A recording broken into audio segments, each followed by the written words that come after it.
All right, well, let's get started. Welcome, everyone.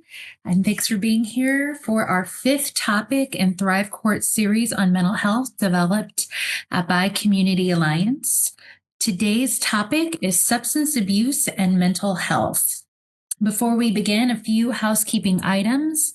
First, today's session has been approved for 1 hour of CLE credit. There will be a link in the chat for a certificate of attendance that you can download and save for your records. And this link will appear towards the end of the lecture. Second, as always, any attorneys who are interested in taking Thrive Court cases, please let me know.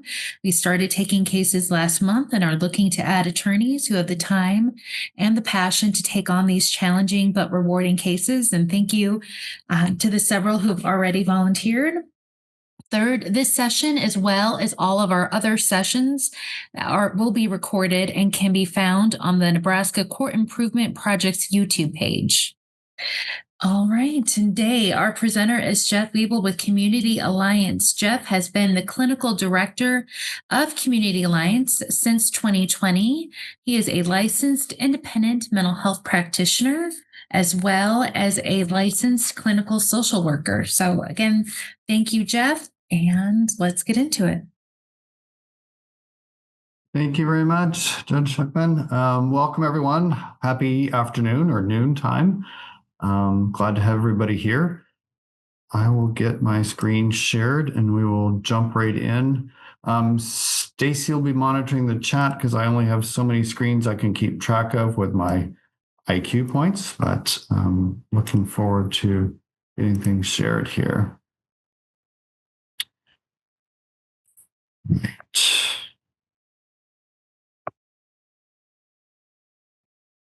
All right, can everyone see the slides? Stacy, are they appearing okay? Good. All right, wonderful. Well, thank you all for joining us today. I want to talk about substance use. As always, I have lots of ideas and information, and so I maybe have crammed more in, but we'll kind of hit some of the highlights, and then as previously, we'll have the slides available for folks to read and see later on. So today we're going to be talking about what are some models for addiction, talking about some terms. I'm going to go through briefly some information about drugs and alcohol, talk about how do we know between mental health symptoms and substance use symptoms, talk quite a bit about beliefs about addiction. We'll talk about some treatment options. What do we do? What are some of those steps? And then some ideas about how do we help people to create change in their lives around substance use. So I'm going to jump right into it. You will see pretty quickly that I am biased. So there's the model that says that substance use is a choice. So different people kind of approach substances different ways. And one way is thinking that maybe that person has made a poor moral decision. They're morally, quote, bad. They're choosing to use substances. They're choosing to use substances over their family. And they can stop at any time. And I think we see some of this in society. We see this even in ourselves and professionals. Whether we call it choice or not, kind of some of the ideas or beliefs kind of sneak in. And I'm polarizing a little bit here. We're talking about choice versus disease model. And I know there are a lot of nuances about why someone continues to use, and we'll talk some about that.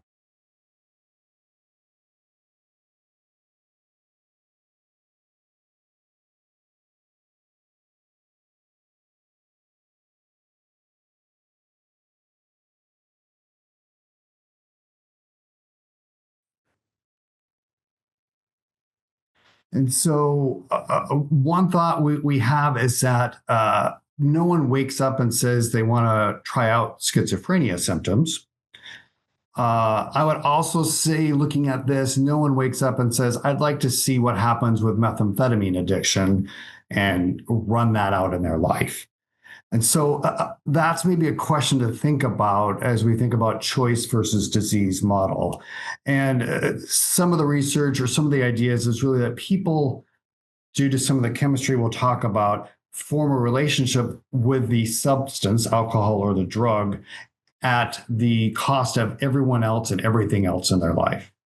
So family is ignored, logic is ignored, that substance becomes key. So the American Society of Addiction defines addiction as a treatable kind of chronic medical disease. They talk about that it involves this complex factors and that people continue to use despite harmful consequences.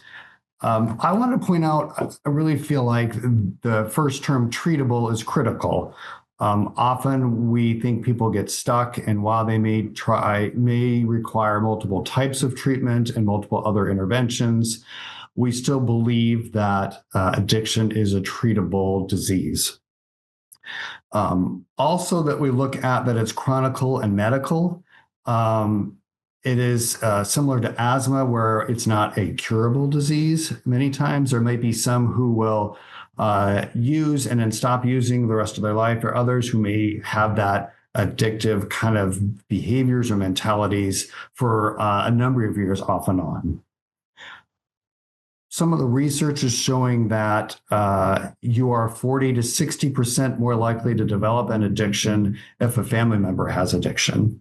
And so we talk about how education is critical for families and individuals. I worked with a therapist when I used to do groups in the Douglas County Jail Correctional Center, and she would tell her kids, they were real little, that alcohol just makes us sick. And so she started early on kind of helping them understand that this is not healthy for them and their story. All right, so the disease model. The idea of a disease is that it affects an organ, it creates a defect, or there's a defect within that organ, and there are symptoms around that.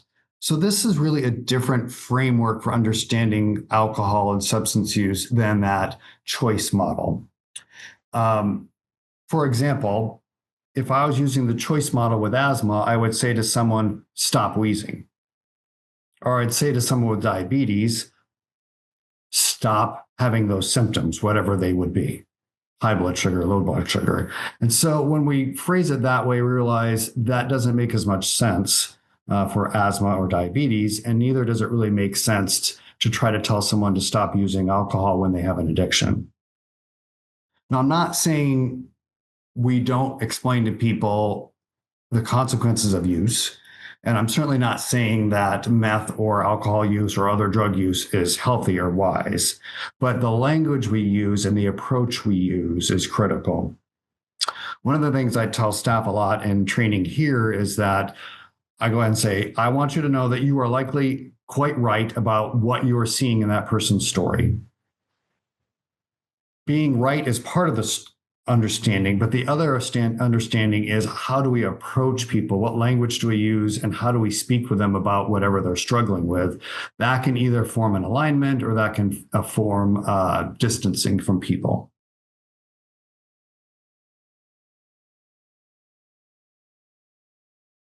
So I'm jumping into a little bit of science here, as much as my IQ points allow. But we understand that in the brain, there is a part of the brain that is our kind of limbic system and reward circuit. And so for humans to stay alive, we need to be rewarded with food, safety, sleep, sex, procreation, continuing on with the species. So those things are very basic to kind of survival. What we understand is that when drugs enter the system, they flood the brain with this neurotransmitter called dopamine, and that creates this euphoria or this high feeling and activates our pleasure circuits. So in addition to that, part of the brain also knows that we want to remember certain things. And so another neurotransmitter steps in and helps link that experience with memory and long-term memory. And so what happens is that part of the brain then is hijacked. And when that brain gets that chemical again, it believes that is providing life and safety and security. Now, I'm not saying this is logical. And the other part that I think is important to recognize is that the part of our brain that's developed into reasoning and thinking really goes offline. And we look at this when we think about people being very desperate about food or desperate about safety. Sometimes other things take a back burner to the decision-making process. That substance really is wired into the brain, and the brain really believes that that's what keeps us alive. So, right and wrong, morals, values, families, relationships, societal norms all become kind of secondary or out the window completely when we're looking at being the brain being hijacked by those substances.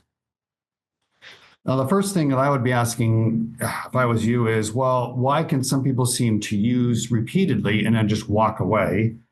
And others seem to use once or twice and then they are stuck.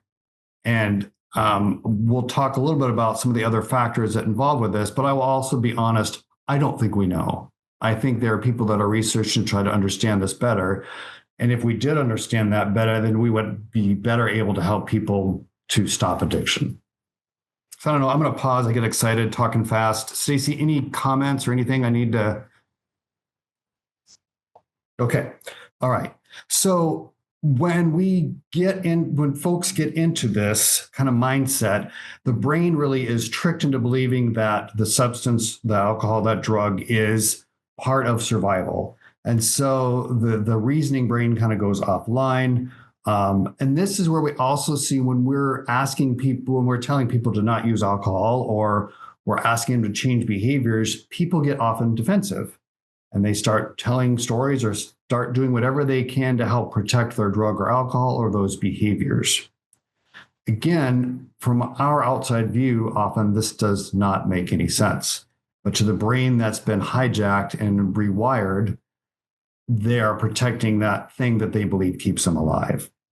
So I think for me, one of the challenges for us to think about is it is normal for us to question this behavior. The behaviors don't make sense. And what we struggle with, I think, can be that sense of judgment, that sense of why is this person doing this and it doesn't make sense and there are consequences, which from our point of view makes sense. And again, that brain, though, is hijacked. And so they can't see what's happening to them.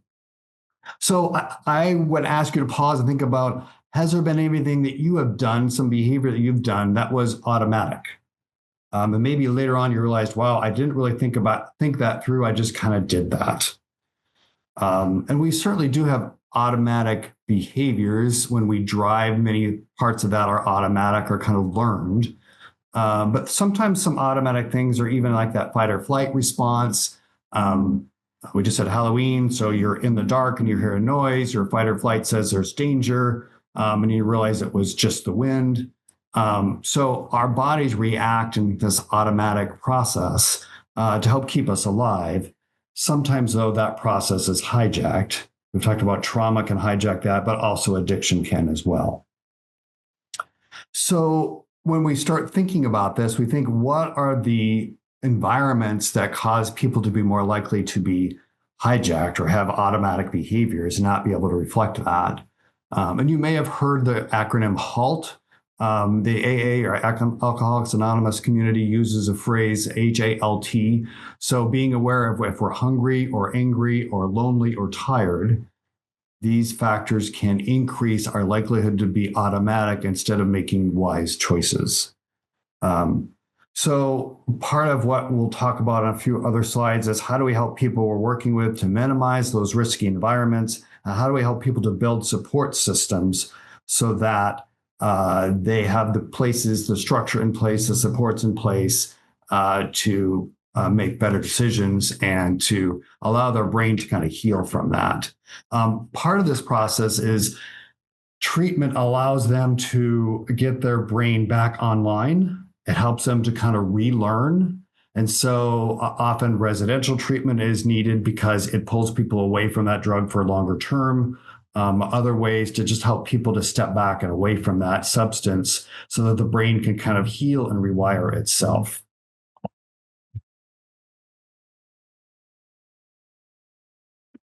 So we look at the cycles. And we also look at this kind of help us look at what are the variables involved in addiction. Certainly drug exposure. I grew up in friendly, Minnesota. I was privileged that my folks did not use substances around the home, occasional glass of wine, but that was not a regular kind of environment. It wasn't the norm. For those who might have that as a norm, that's automatic kind of exposure or different viewpoints about a substance.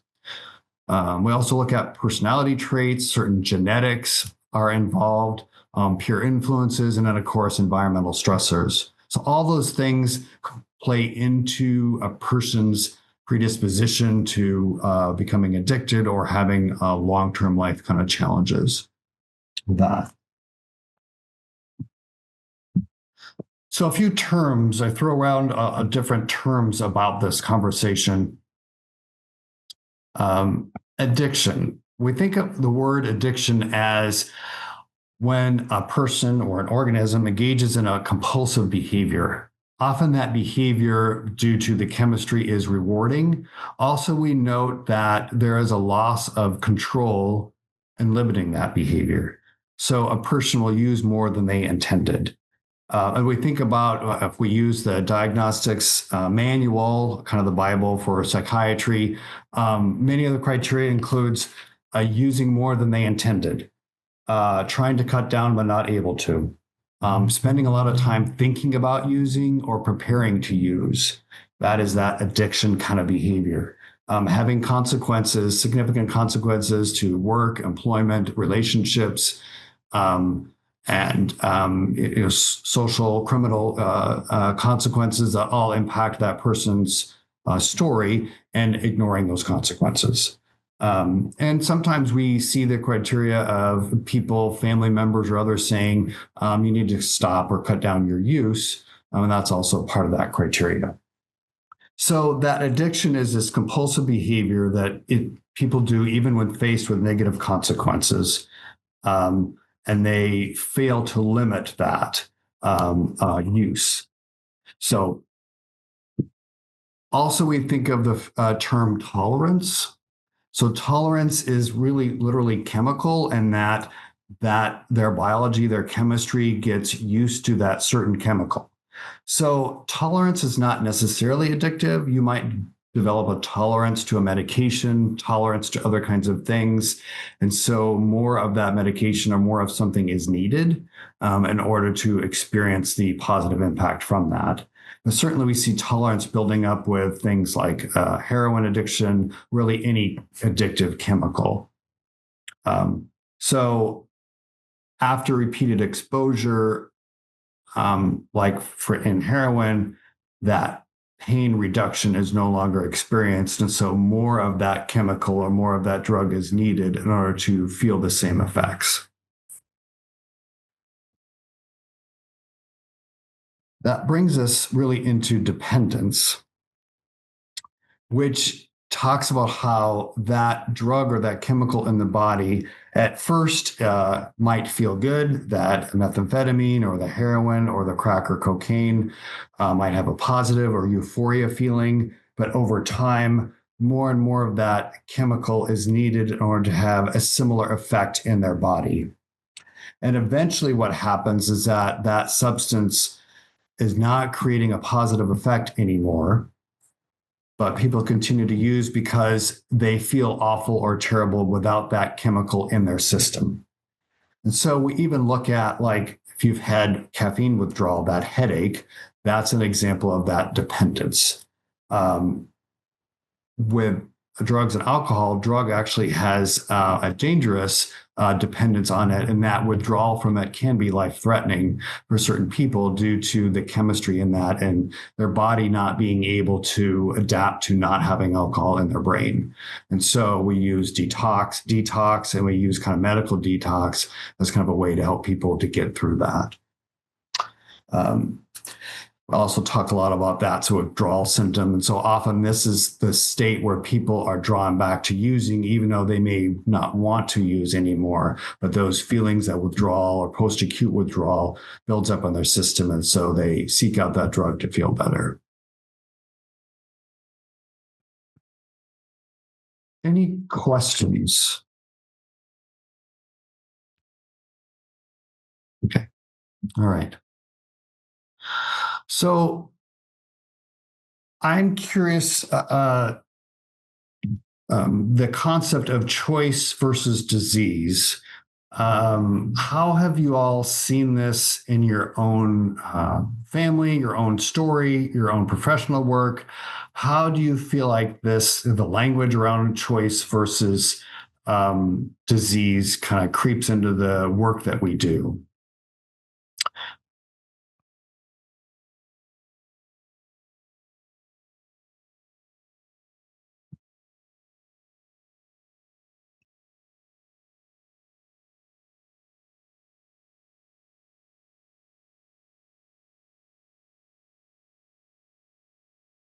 No comments yet, Jeff.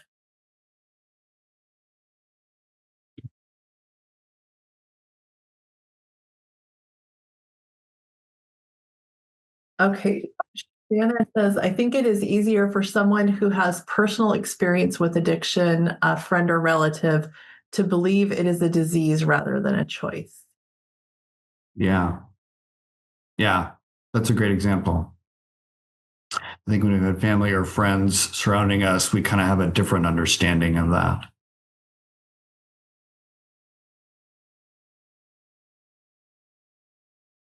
And then Juliet said, the challenge with choice framing is it suggests blameworthiness, punishable conduct rather than an illness to be addressed.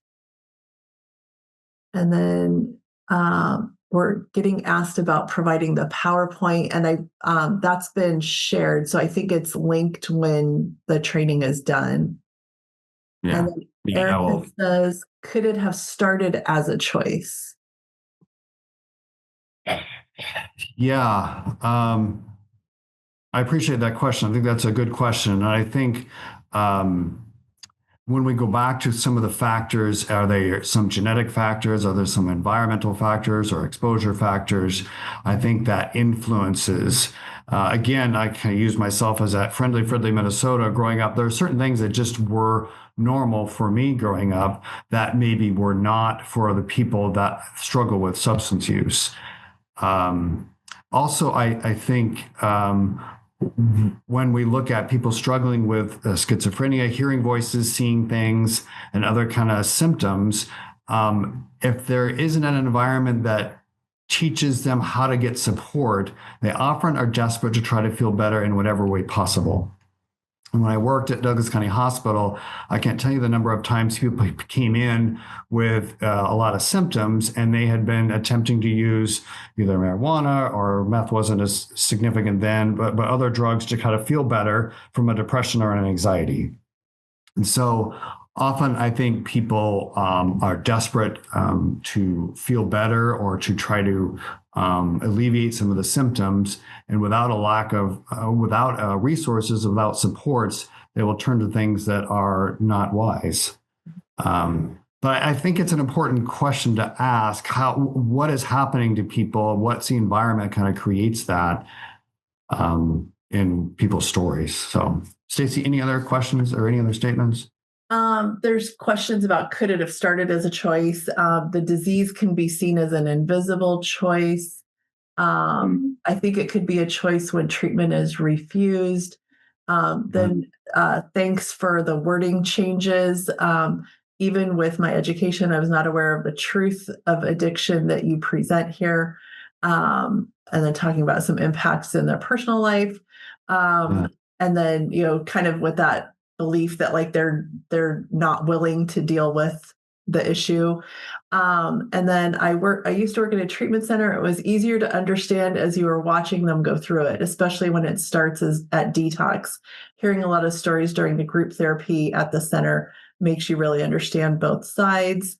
I do wonder about the implication for child welfare cases, though. Either way, a court tasked with looking out for the best interests of the child. Ultimately, what matters is whether the parent is amenable to treatment to maintain safety and well-being, which absolutely, Yeah. Yeah, thank you. Sorry, I think that's critical because I think many of you are in the position where You can help put resources into place. You can help find the people that will use the language of helping to create change. And at the same time, ultimately, safety of children, safety of other people has to take precedent over that. I think that's a challenge that we kind of have both and I also appreciate the comment about how, we've sent someone to treatment 10 times or 7 times or whatever that is. And why would someone continue to use, even though they, quote, have the tools? I don't have a simple answer to that. I have worked with a number of people that feel like they know the substance is not healthy and they get drawn back into that due to so many factors. How do we as a culture still recognize that, have consequences and have safety and also provide the resources people need? Again, if the brain is really hijacked and rewired, it makes sense for them to want to use that chemical. It doesn't make sense to anybody else. And so why does it take longer to rewire it? What are the environments needed to rewire that thinking and to give them the space to do that? What kind of damage is done? When we look at even brain scans with long-term methamphetamine use, there's long-term damage. So what else are we trying to undo or reverse as part of that treatment process? Stacey, do you have any ideas how we kind of moderate this? No, not really. I was gonna share that also kind of along the lines with what you've been talking about. Years ago, we had a speaker here, and it was David Sheff who wrote the book Beautiful Boy, and they did a movie about it. In the movie, Timothy Chalamet played the son and Steve Carell played the dad. And he was talking about the whole kind of story of his son's addiction. And he said that the first time he became aware his son was using substances was when he was 12 years old, and he got called to the school because his son had been found with marijuana. And he said he went there and expecting kind of they're going to expel him. And it's this, huge deal. And he said, when I got there, what I was greeted with was, you know what, he's a good kid. This is just kids being kids and experimenting. And kind of going back to the point that you made, Jeff, about the notion of, this individual is self-medicating something, because he said what they told me was exactly what I wanted to hear, which is kids will be kids. But what I really needed them to say to me is, what would be going on in your son such that he would want to self-medicate or want to use marijuana? It's not simply just peer pressure. And he said, and if I would have been asked that question, and I would have then turned to my son to ask, what I would have found out was that for years before this event ever happened, he had been struggling with anxiety that he couldn't verbalize. And so the internal world that he had, I had no idea of, because he looked like the perfect kid on the outside. And so that was one thing. And then when we had him speak, we also had his son here, who is now over a decade in recovery.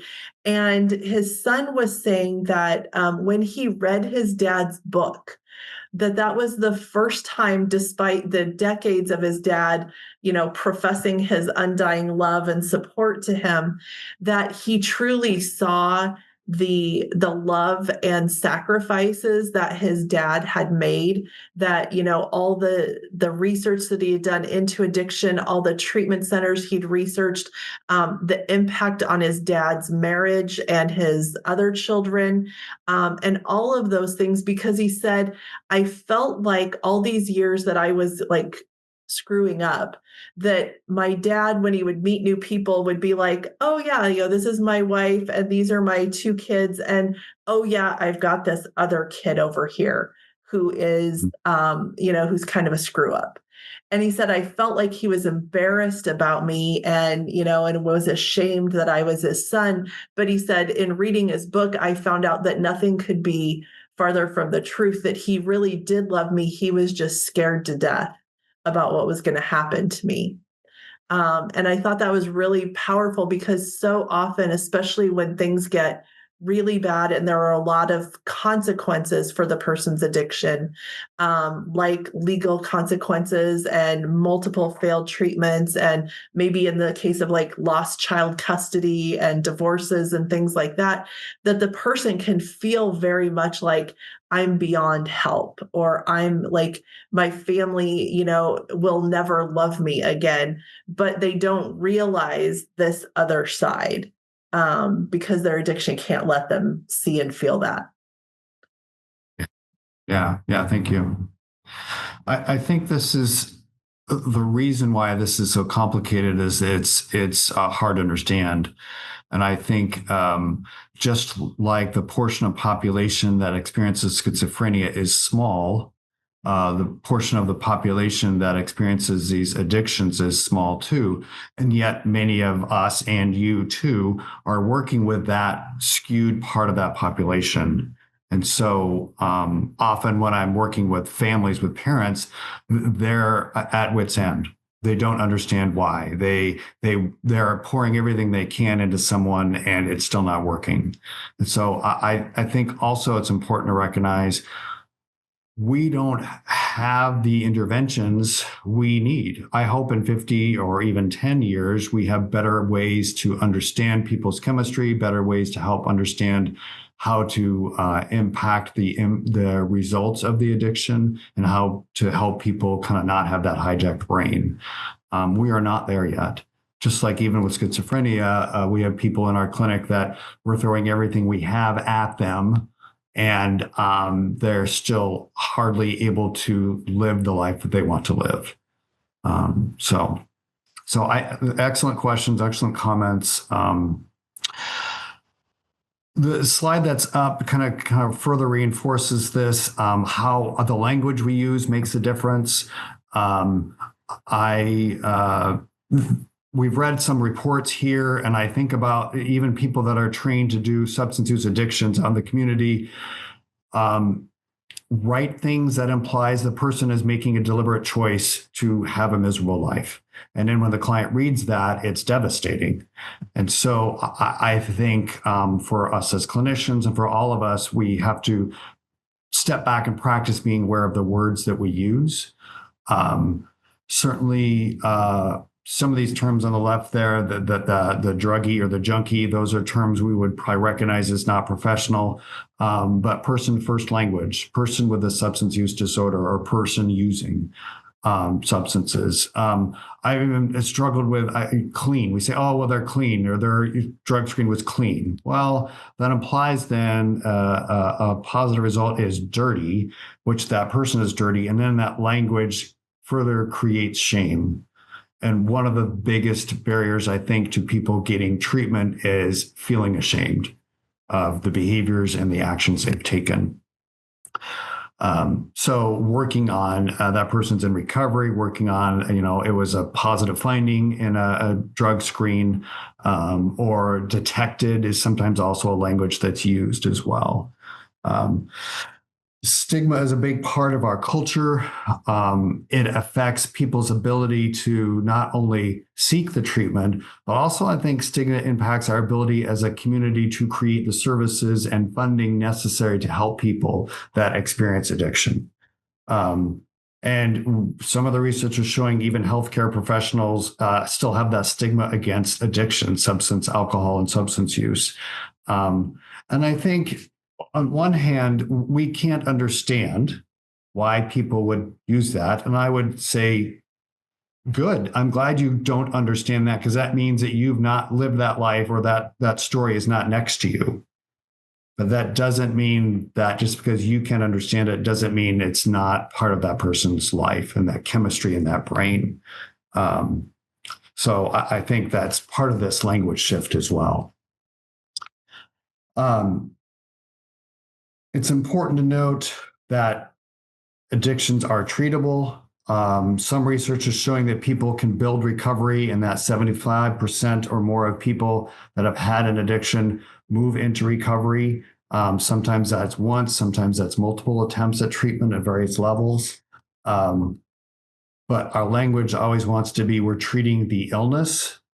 It's not the bad person. We're treating the disease. We're treating that symptom. And we want to align with the person treating that illness. All right, some brief things. You may have all heard this. I apologize if it's kind of redundant, but some brief kind of education about drugs and classes.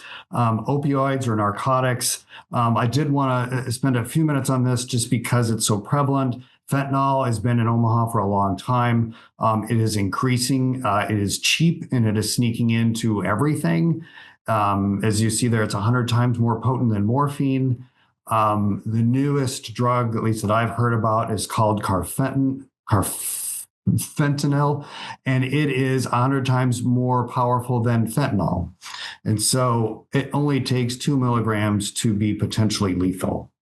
And so sometimes people say the East and West Coast drugs kind of come into the central United States from that. I've not done research on that, but that does seem to be kind of what's happening. We're seeing increase in fentanyl in all drugs, and then we're starting to see some of those other chemicals as well. And so these are all central nervous system depressants, and that's what makes them deadly, is it shuts people down beyond breathing. So what do we do? Here's some of the signs of use. Might be familiar with those, but what do we do? We can administer naloxone to help kind of reverse that. We want to call 911 if someone's in that state, trying to keep them awake or keeping them breathing as much as possible until emergency crews arrive, because it is deadly. It's causing overdose deaths. Some basic education for people in their homes, reminding people to only take, of course, what's prescribed to them, not combining drugs, teaching people that, because they may not know that both are central nervous system depressants. And so that can create increased danger. Helping people to either lock up drugs or get extra medications that are not needed or not used out of the home. So lots of pharmacies will do kind of medication drop-offs, and some of these, when they're addictive, need to go back in certain ways back to law enforcement, but helping people get those things out of their homes. Also helping people to be aware of what are the side effects of the substance use, that increased dependence with opioids, increased sensitivity to pain because the same amount of the chemical is no longer working to remove the pain. All right, so other depressants, we talk about benzodiazepines, and also kind of the street drugs, but we will see these used. Some of these are prescribed. Again, how do we know? While it might be slurred speech, physical weakness. We had a person that was prescribed an enormous amount of Ativan, and we didn't think about that for the longest time, and they were falling asleep. They were falling over in their chair. And finally, we kind of did some checking with prescribers and realized their dose had increased so substantially that they weren't able to tolerate that medication. So kind of being aware of people's behaviors is possibly medication induced. We've all heard of alcohol. Alcohol is a depressant. Again, thinking about logic, people depressed often drink alcohol, or sometimes will drink alcohol, and it's another depressant. So again, does that make sense? No, but people are trying to find relief or trying to feel better. All right, moving into the class, stimulants, methamphetamine is a primary one here. You see some of the side effects or some of the signs of that use. And then, also back on meth, one of the things that we learned about was that some of the damage to the brain can take up to 2 years to heal. And so people with methamphetamine may be seeing things or hearing things, kind of like a person with schizophrenia, up to 2 years beyond that substance use. So I say that again, 2 years. Now, that's not everyone that's used meth, but they have seen that in a small percentage of people. And so I'm always on the lookout for that even if they've stopped a substance, that they may have some of those psychotic symptoms as a result of that past use. Hey, Jeff, Yes. there's two things in the chat real fast. One is Brandy said that she wasn't sure if you were going to mention this already or not, but that you can get a free Narcan at stopoverdosenebraska.com. And then also we had another question from Stanley, who's working with a child or kid on a caseload that's testing positive for marijuana, but the parent doesn't see anything wrong with that. The child has informed this individual that the only way he can eat is when he smokes marijuana, and that smoking makes him feel good about himself and makes him feel normal. And he says, how do I have an open discussion with the parents when they also struggle with addiction issues? Yeah. Yeah, those are great questions. And I didn't talk about marijuana. It's just so prevalent, and yet it is still illegal, as we all know, in Nebraska.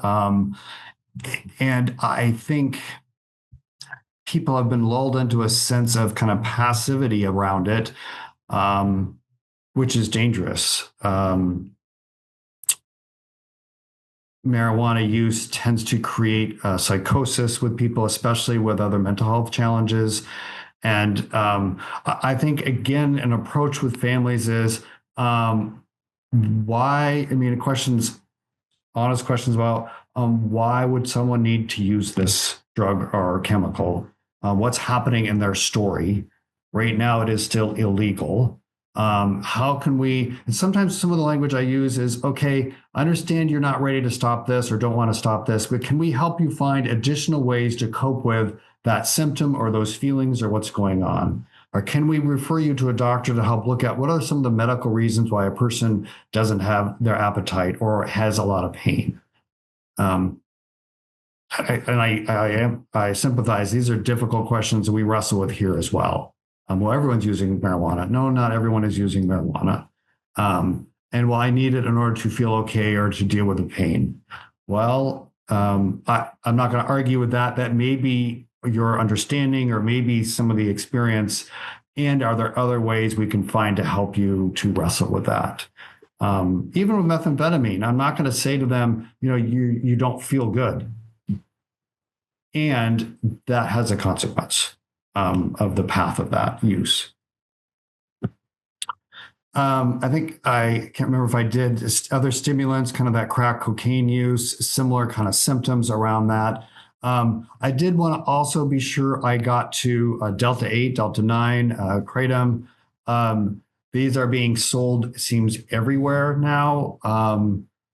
Our experience here is that Delta 8 and Delta 9 are as problematic as marijuana and sometimes worse. I'm not telling clients I'd rather have you use marijuana than Delta 8, but some of the psychotic impacts of those drugs are pretty significant. And so if you have folks that are testing negative or drug screens are negative, they may still be using one of these other chemicals that doesn't come up on certain screens. And these are still, quote, legal, but that doesn't mean that they're healthy or wise to use. And so I think that's a big factor in our community as well. Delta 8, Delta 9. And these are my understanding, and we all might know even better than me, these are just not yet put in the legal system as illegal, but they have a similar impact, especially Delta 8. Naturally, the cannabis plant, it doesn't have that high a dose of THC. And so people are using other chemicals in order to build up the THC levels, which then creates significant problems with people. A lot of psychotic behaviors is what we're seeing. Jeff, also, Sheena says, I think marijuana is a difficult substance to address because even if it is illegal, it seems that child welfare is less and less concerned about marijuana use in households. Yeah. Yeah, that's a big conversation, and I completely agree. And I mean, the bottom line for me is that it is not helping people to be well. But how do we choose which battle? How do we choose which language to approach with people? Um, I'm gonna kind of move on from this. I mean, really, the bottom line for is it mental health symptoms or is it substance use? We don't always know without maybe a drug screen or without asking more questions to help understand what's going on with a person. And so I've certainly made errors on both sides. I've assumed they were mental health symptoms, and later ended up finding a positive kind of drug screen. And so then we realize, we need to help that person with an addiction. And there are times when I'm thinking, wow, they have to be using something, and the drug screen comes back negative, and I realize, wow, their schizophrenia is just really severe right now.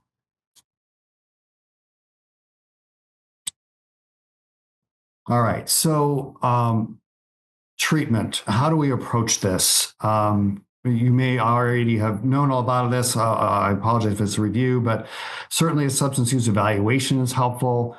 Helping people to, if they say, I don't need one of those, well, maybe we're going to try that anyway, just to help understand what's going on in your life.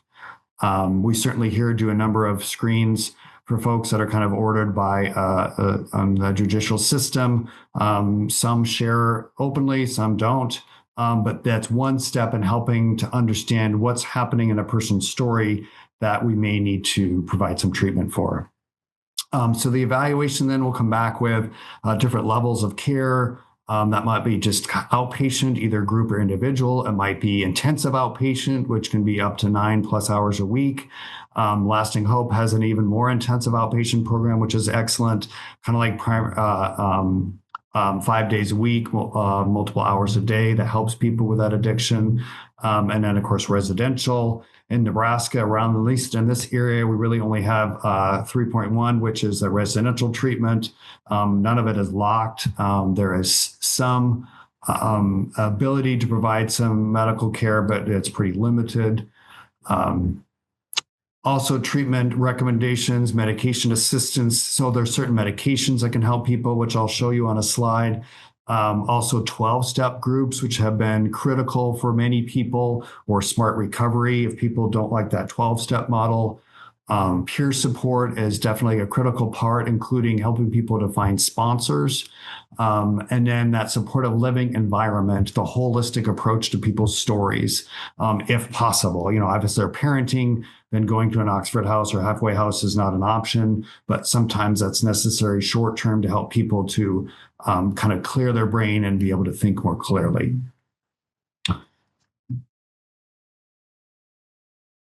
Oh, sorry. So again, we think about what language can we use to help people to be successful, and what language can we use? One of the things we talk about is called motivational interviewing, or looking at a person's stage of change. How ready are they to make a change in their life? I'm going to only focus on the first two because the other ones kind of get easy and we're able to move forward. Pre-contemplation is, it is not on my radar at all that the methamphetamine use or marijuana use is a problem. I don't believe it's a problem, or I'm denying it's a problem. I don't see any consequences to that use in my life, or I'm denying all those and I'm moving ahead. Contemplation is a one step further, which is, maybe I have a problem, maybe I don't. They're willing on some days to entertain this could be an issue, and on other days, maybe not. I'm fine. What I'm doing is okay. These are often the stages we see people at, because if they are either a preparation or action, they are going into treatment and taking care of those addictive dependencies. So motivational interviewing is about, how do we have a conversation with people to help them understand how to improve their physical and mental health. We are going to convince someone. And I think sometimes feeling like we have to convince them creates a pressure on us and really a defensiveness in others. So I'm practicing, and I'm still practicing, how do I help have a conversation to help them see the consequences of some of their decisions? So first of all, joining with them, having empathy of that when their situation is difficult. Asking them for understanding of what are their life values, what are their life goals. how might their current behavior and actions be incongruent with their values and with their life goals? Sometimes I'll even say, I understand, using that math feels good. You've got this group of people. I'm not sure I'd always call them friends, but people you hang out with. If you don't do that anymore, there's going to be a big void in your life. I can understand that's very huge. And it does seem like that's still causing you issues or challenges in your life. So helping people, and sometimes us taking both sides of it. I'm never saying to someone, okay, go ahead and use meth or go ahead and use those drugs, but acknowledging the benefits in their eyes of that substance use can help them to maybe listen to us when we're able to articulate the consequences of those things. And I think Stacy mentioned this too. A big part of this also is believing people can create change. Often people have grown up and been generationally in families that had trouble. And how do we help them to realize that they can have a better life, a healthier life? They can have a life without marijuana, a life without methamphetamine, a life without crack or cocaine. It is very possible, difficult, but very possible. And that others have done it and they could too. And that ultimately we believe that they can make a change, and we believe that recovery is possible for them. And I think that requires us checking ourselves, for me at least, to say, okay, what do I believe? And can I affirm that this person, their values and beliefs, they can make better changes, better choices in their life?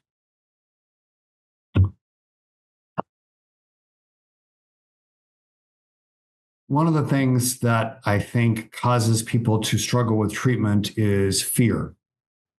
I love this story that letting go of one trapeze and flying through the air and then grabbing onto the other. The imagery is Linus with his blanket in the dryer. That sense of comfort is no longer there. What we're used to, whether it's healthy or not, is gone. And I would encourage, this is kind of a weird activity, but safe. So when you put your fingers together like this, clasp them together in your fingers, that feels normal, right? Pull your fingers apart and put the other thumb on top, and then feel how that feels. For some of you that are ambidextrous, this won't be any different, but for many of us, putting the wrong thumb and wrong fingers on top feels weird. You're not breaking any fingers. You're not in any danger of losing a finger. It just feels weird. So multiply that by 100 or 1,000 times. When people start doing new behaviors, even though they're healthy, it just feels weird. And so it takes time and supports and reminders to help them make those changes in their story. Jeff, Yeah. Shanice, out of curiosity, is there more long-term success when treatment is forced or court-ordered, or when treatment is done voluntarily? And then Brandy said, in my opinion, from working at a center, voluntary treatment is more successful, but it also depends on the circumstances of why they were court-ordered to do it. I've seen individuals be court-ordered and take it so they don't have to sit in jail. Yeah, those are excellent questions. I don't know the research. I can tell you that our experience here is that sometimes people that are court ordered don't engage and don't do well. Sometimes people come in, though, and are given an environment where they have some insight or some revelation, and they start making changes. And so I don't think I would ever stop telling people you need to go to treatment because, first of all, it could save their life. And second of all, then we're hoping that will create change. We don't always understand what creates that final insight or that awareness that causes people to go, okay, I can do this. I don't know if I just avoided that like a politician, but I think that I would encourage to continue to get people into treatment regardless, because it's going to save lives. You see on this slide, I know I'm running out of time, a few reasons that people gave in one research study as to why they didn't seek treatment. So we do run into this. The number one reason on this one was cost. And so sometimes we struggle with that, helping people to get into treatment, especially residential. We don't provide residential here. So how do we help them match the insurance coverage with the treatment facility? There are medications. You'll hear methadone. You see the other medications there that can help with addictions. And so sometimes getting people to the right doctor to help, at least short term, with that recovery journey. And then someone did mention Narcan is saving lives. It is available over the counter in the public. Some myths about it that it will create more dependence. It does not. That Narcan is, you have to be a doctor in order to administer it. That is not true. If you administer Narcan to someone and they are not in kind of an overdose situation, they will be fine. Nothing will happen. The thing I will let you know, there's a myth that people are violent after using Narcan. That is not true. And Narcan does throw someone into withdrawal symptoms right away. And so they are going to feel awful. And so I think truth in advertising, we save their life because they start breathing again, but they're not going to feel well, which is why we will still want to call 911 and get people help when we're using Narcan.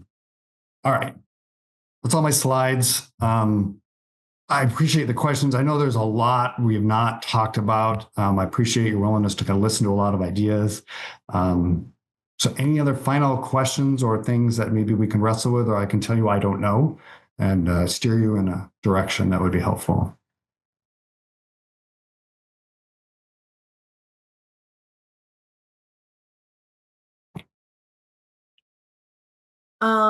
Jeff, there's a question from Nat about what does the current research say about ibogaine?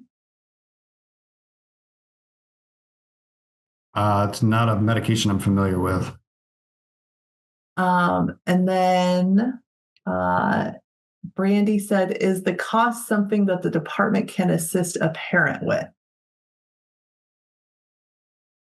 Yeah, Judge, what are the parameters that you can order and pay for treatment? I don't know the answer to that, but yeah.